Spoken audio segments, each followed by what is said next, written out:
কেউ নারী হয়ে জন্মায় না, তাকে নারী বানানো হয়।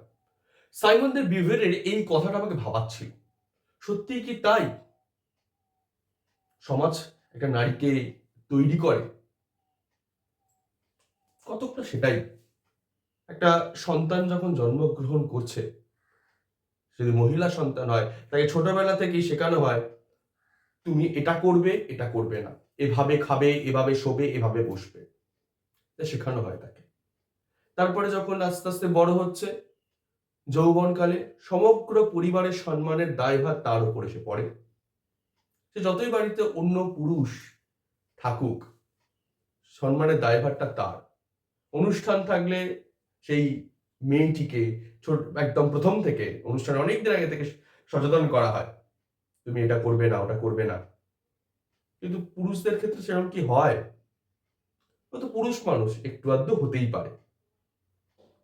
আবার তারপর বিয়ের বয়স, 25-26 বছর বয়সেও পুরুষ মানুষ হচ্ছে কচি বাচ্চা, ওর এখনো বিয়ের বয়স হয়নি, কিন্তু 22 বছরের একটি মেয়ে, বাবা মার মাথা ব্যথার শেষ নেই, পুরো সমাজের মাথা ব্যথার শেষ নেই, বাবার এই এখনো তার বিয়ে হলো না, বলতে শুরু করে দেয় নিশ্চয়ই কিছু সমস্যা আছে। তো এইভাবে কি একটি সমাজ নারীকে তৈরি করে দিচ্ছে না?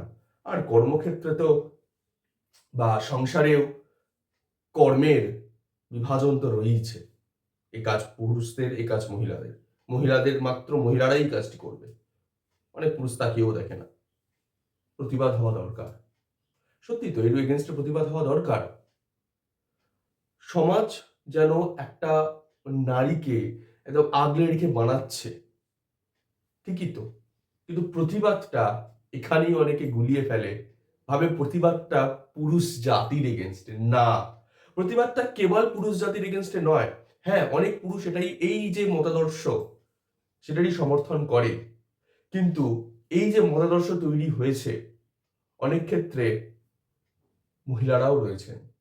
একটি মা ওই রকম ভাবে একটা মেয়েকে সচেতন করছে, কিংবা পাড়ার জেঠিমা কাকিমা, কিংবা অফিসের মহিলা বস, শাশুড়ি, ননদ, কিংবা রাজ্যের মহিলা মুখ্যমন্ত্রী, দেশের মহিলা প্রধানমন্ত্রী, তাদের যখন এই মতাদর্শ, তারা পুরুষতান্ত্রিকতার সমর্থক।